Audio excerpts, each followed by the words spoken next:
건져낼 수 있겠느냐? 죄에 자꾸 넘어지는 이 연약한 몸, 죄 앞에 너무 무력한 이 몸으로부터 누가 나를 건져낼 수 있겠느냐? 구출해내겠느냐? 누구냐면, 자, 여기 보면요. 24절에 누가 나를 건져내겠느냐? 요 말 너무너무 중요해요. 누가? 후예요, 후. 누가? 근데 우리는 내가 죄를 계속 반복해서 짓는데 이 반복적으로 짓는 죄를 우리는 어떻게 반복적인 죄를 이길 수 있습니까? how로 질문하죠. 내가 어떻게 반복적으로 짓는 죄를 이길 수 있습니까? how로 질문할 거잖아요. 근데 바울은 how, 어떻게 내가 죄를 이길 수 있습니까? 가 아니고 누가 나를 죄로부터 건져 주겠습니까? who, 누구예요? 누구? 다른 말하면 내가 반복적으로 짓는 이 죄를 내가 이겨내야 되는 게 아니라 반복적으로 짓는 그 죄의 권세 아래에 있는 나를 누가 건져주면 된다는 거예요. 건져주면. 그래서 주체가 바뀌는 거예요. 내가 죄를 이기는 것이 아니라 내 안에 있는 예수가 그 죄의 지배 아래에 있는 나를 건져주면 죄를 이기게 된다는 거죠. 그래서 25절에 가보면 자, 누가 건져내랴 해놓고 25절이니까 우리 주 예수 그리스도가 건져내신다. 우리 주 예수 그리스도로 말미암아 하나님께 감사한다. 예수 그리스도는 죄를 용서해 주시는 분만이 아니라 죄의 권세로부터 해방시켜 주시는 분이다. 자, 그런즉 내 자신이 마음으로는 하나님의 법을, 육신으로는 죄의 법을 섬기고 있다. 자, 8장 1절에 가보면 그러므로 이제 그리스도 예수 안에 있는 자에게는 결코 뭐가 없습니까? 정죄함이 없다. 자, 정죄는 어디에서 없어집니까? 그리스도 예수 안에 있는 자들에게만 정죄함이 없단 말이에요. 정죄함이 없고 또 자, 우리가 정죄가 없어져야 되죠. 근데 우리 자신이 선을 행할 능력이 없고 악의 지배만 받는 존재다 라는 것을 알게 되면 오히려 내 자신을 정죄하지 않게 돼요. 예? 죄에 넘어지는 내 자신을 긍휼히 여기고 받아주게 됩니다. 그게 정죄가 사라지는 거예요. 첫 번째 1절은 정죄가 사라지죠. 두 번째는 죄의 권세로부터 해방이 돼야 돼요. 그래서 2절에 보면 이는 그리스도 예수 안에 있는 생명의 영의 법이 이렇게 했죠. 자, 여기 보면 이 성령은 어떤 성령이냐면 생명의 성령이라는 거예요. 자, 우리가 성령에 대해서 성령은 어떤 능력으로만 생각하는데 그렇지 않고 성령은 생명이십니다. 자, 능력과 생명은 달라요. 어떤 게 다르냐면 능력은 한번 나에게 와서 역사하고 사라지는 거예요. 그 다음 순간에 능력이 없으면 웬 도루묵이에요. 원상태가 돌아가는 거예요. 구약은 능력의 성령만 알았기 때문에 한번 이기고 나중에 되면 또 다 넘어져.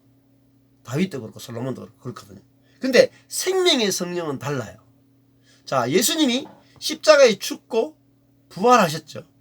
그걸 가르쳐서 부활 생명이다 그래요. 생명.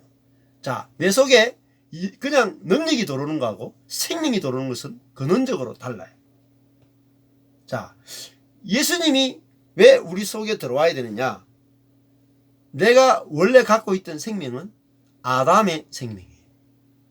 아담의 생명. 생명인데 우리 속에 예수님이 들어오면 예수 생명이 들어오는 거예요. 자, 생명은 뭘 가지고 있냐면 생명 자체에 힘을 가지고 있어요. 힘. 그래서 생명 자체가 힘이 있습니다. 모든 생명에는 힘이 있어요. 자, 예를 들면 늑대는 늑대의 생명을 갖고 태어났죠. 그죠? 그 늑대는 늑대 자신의 생명 안에 늑대의 힘이 있어가지고 늑대는 그 힘에 의해서 어떻게 살아가요? 어린 양을 잡아 먹어야만 배가 부르고 어린 양을 볼 때 식욕이 돋고 어쩔 수 없이 자기가 통제가 안 되죠. 배고프면 어린 양을 먹을 수밖에 없는 그게 바로 늑대의 생명이에요. 그래, 생명은 늑대를 움직이는 힘이에요. 그래서 생명에 의해서 늑대가 움직여져서 어린 양을 먹는 거예요. 자동적으로. 그래서 모든 생명에게는 힘이 있어요. 그게 법이에요. 생명의 법. 근데 자, 그러면 늑대가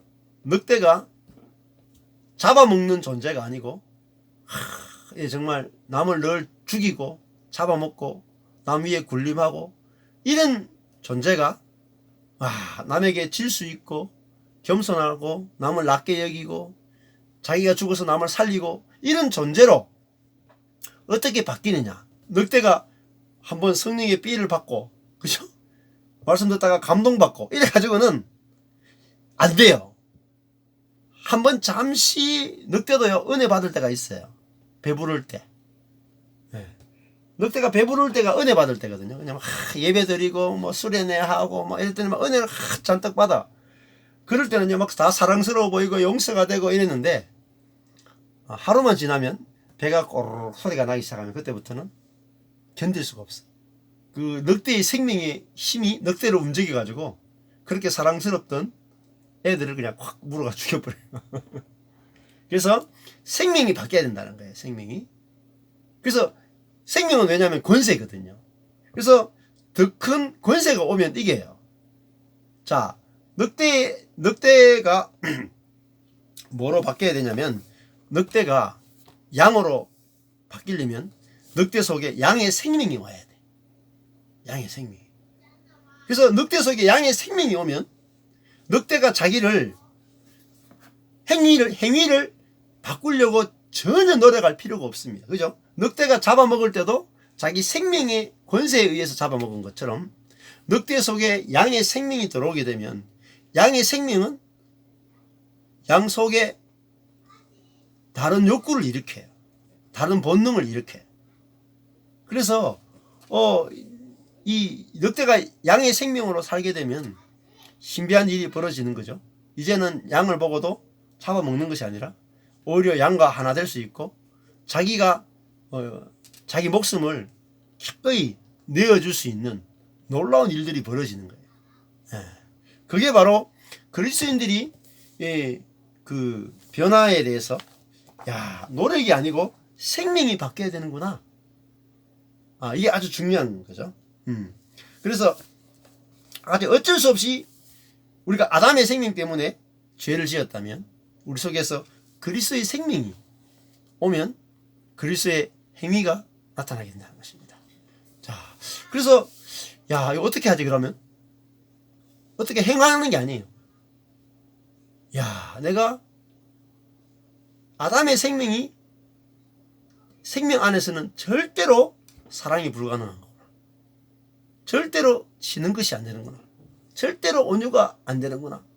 다른 길이 없구나. 생명이 바뀌는 것 외에는 절대로 다른 길이 없구나. 이거를 딱 깨닫는 게 중요해요. 그러면 행위를 바꾸려고 노력하지도 않게 되고 열심을 가지려고 하지도 않게 되고 변화되지 않는 사람을 보고 정죄하지도 않게 되고 변화되지 않는 나를 보고 이렇게 정죄하지 않게 돼요. 그러면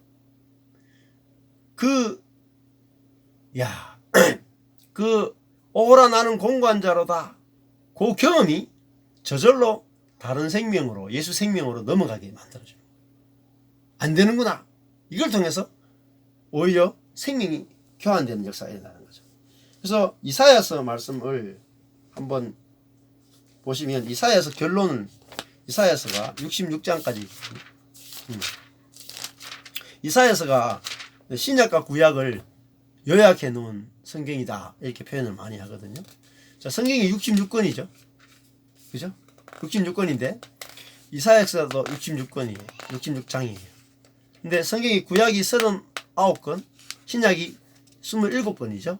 근데 이사야도 1장부터 39장까지는 심판에 대해서 이야기하고 있어요. 심판. 그리고 40장부터 66장까지 27장은 회복에 대해서 이야기하고 있어요. 그래서 이사야서는 구약과 신약을 딱 접목해 놓은 책과 같다라고 하는데 이사야서의 결론이 뭐냐면 결론이 여러분이 이사야서 65장하고 66장에 보시면 65장에 이런 말씀이 나와요. 여러분이 그 찬양을 많이 했던 게 나와요. 어떤 거 나오냐면 65장 25절에 보면 이리와 어린 양이 함께 먹을 것이며 사자가 소처럼 짚을 먹을 것이며 뱀은 흙으로 식물을 삼을 것이니 나의 성산에서는 해함도 없겠고 상함도 없으리라. 여호와의 말이니라. 이게 이사야서의 결론이에요. 그러니까 이리와 어린 양이 함께 풀을 뜯는데요. 근데 이리가 뭘 뜯느냐? 풀 뜯겠죠. 제가 지금 이리가 풀 뜯는 소리 하고 있습니다. 자, 이리가 먹는 양식이 달라진다는 거예요. 이게 뭐냐면 이사야가 봤던 신약 시대 예수님이 오시면 사람들 속에 있는 생명이 체인지 될 거라고 하는 예언이에요. 여러분 그 이리가 어떻게 풀을 먹겠어요?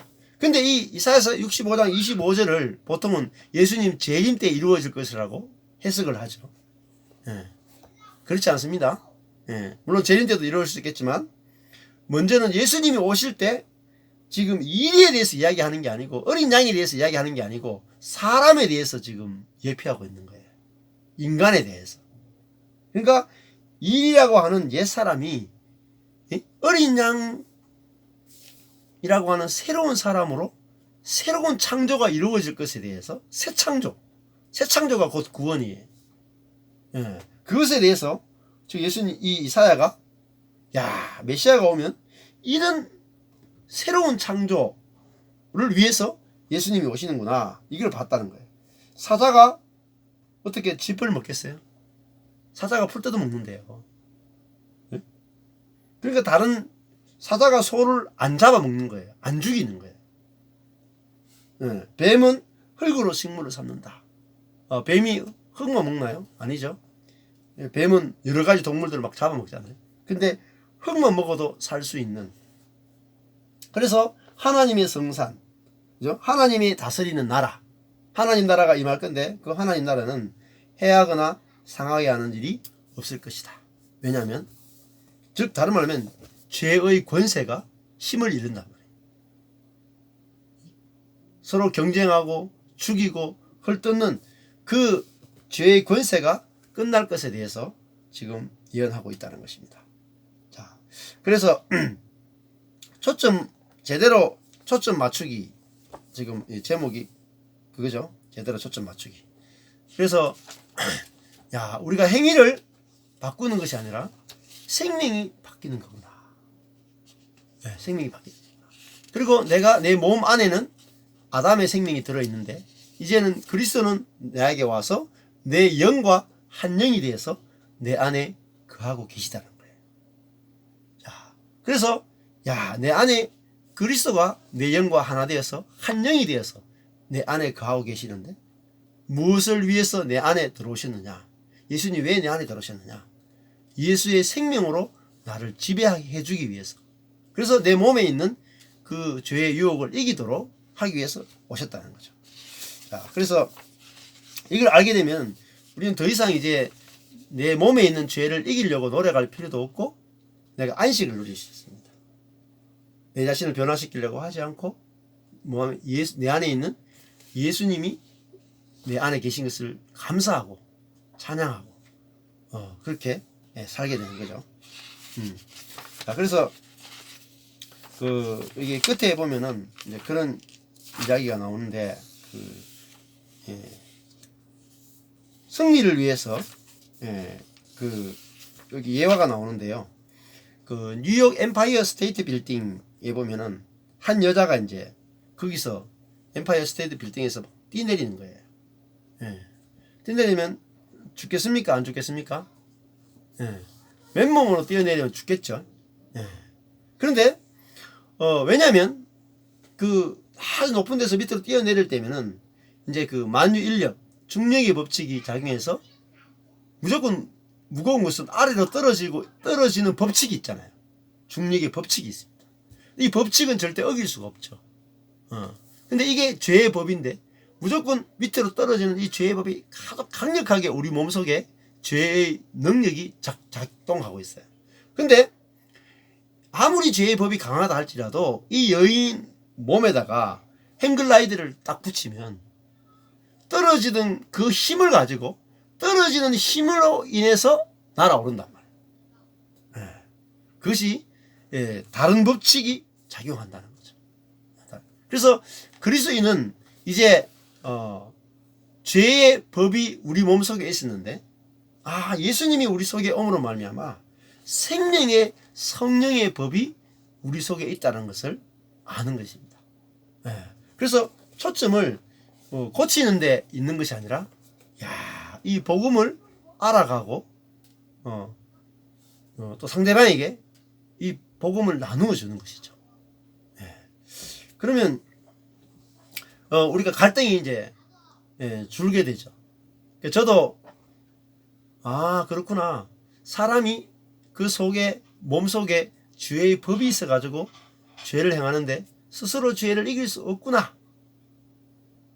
요거를 깨닫고 인정하는 것 자체가 뭐냐면 내 안에 예수 생명이 있다는 거예요. 요걸 깨달으면 이 깨닫는 것에 의해서 저절로 내가 정죄하고 하는 것들이 다 사라지는 그 세계가 이렇게 감추어진 세계가 이렇게 열려져요. 그래서 루터가 그런 말을 했습니다. 이 복음은 역설로 되어 있다. 역설로 되어 있다. 그래서 하나님은 감추어져 있는데 이런 십자가를 통해서 십자가에 하나님은 숨어 계시다. 라고 이야기했습니다. 그래서 우리 자신이 죄와 싸워서는 절대 이길 수 없는 사람이다. 그것을 확실하게 내가 알면 죄와 싸우려고 하는 것을 끝내게 되고 다른 사람에게도 정죄하고 판단하는 것이 끝나게 되면서 다른 세계가 감추어 놓은 다른 세계가 막 열려진다. 어떤 세계가 열리냐면 죄를 짓는 사람을 보고도 정죄하지 않는 세계가 저절로 열려버립니다. 감추어 놓은 세계가 열린단 말이에요. 그리고 죄를 짓는 사람을 보면서 저 사람 속에 있는 죄가 저 사람을 죄를 짓게 하는구나 하면서 상대방을 있는 그대로 받아들이는 세계가 자동으로 열려버려요. 그게 예수 생명의 세계예요. 자, 그 예수 생명은 어떻게 경험되느냐? 십자가를 통해서 부활이 있죠. 십자가를 통해서 부활이 넘어가잖아요. 죽음을 통해서 부활로 넘어가잖아요. 그러니까 무력함을 통해서 십자가라고 하는 것은 무력함이에요. 무력함을 통해서 오히려 할 수 있는 세계로 넘어가는 거예요. 그래서 우리가 죄를 이기려면 죄를 이길 수 없다라는 것을 통해서만 죄를 이기는 세계로 저절로 넘어가게 돼요. 내가 죄를 이길 수 있다라는 걸 통해서는 절대 못 이깁니다. 그래서 십자가를 통해서만 부활이 있다라고 하는 말의 의미는 죄를 우리 스스로는 절대 죄를 못 이긴다를 통해서만 저절로 죄를 이기는 세계로 넘어가신다는 거예요. 하나님은 거기에 감추어져 있단 말이죠. 하나님의 은혜가 감추어져 있는 거죠. 그래서 이 첫 번째 거를 확실하게 1번을 확실하게 하시면 2번 세계는 감추어지는 세계는 자동으로 열려집니다. 그래서 저도 이제 우리 교회 정리해 보면 저희 교회 형제 자매들을 보면서 정죄하지 않게 되고 판단하지 않게 된 그 이유가 스스로 죄를 이길 능력이 없다라는 것을 확실하게 알면 형제 자매들이 저절로 받아들여져 버립니다.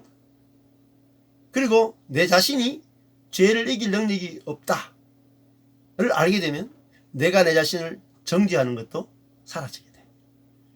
그리고 하나님이 모든 사람을 십자가에서 있는 그대로 받아내듯이 내 속에서도 저절로 죄에 넘어지는 사람을 받아내는 역사가 자동적으로 일어난다는 거죠. 그래서 이게 역설인데 이 두 가지를 우리가 이렇게 보게 되면 조금 더 이제 쉽습니다. 그래서 요거를 또 제가 설명도 하지만은 제가 오늘 올려놓은 그 목사님들 두 분 설교를 좀 들어보시면 조금 더 쉽게 이해할 수 있는 부분들이 있을 것 같습니다. 예.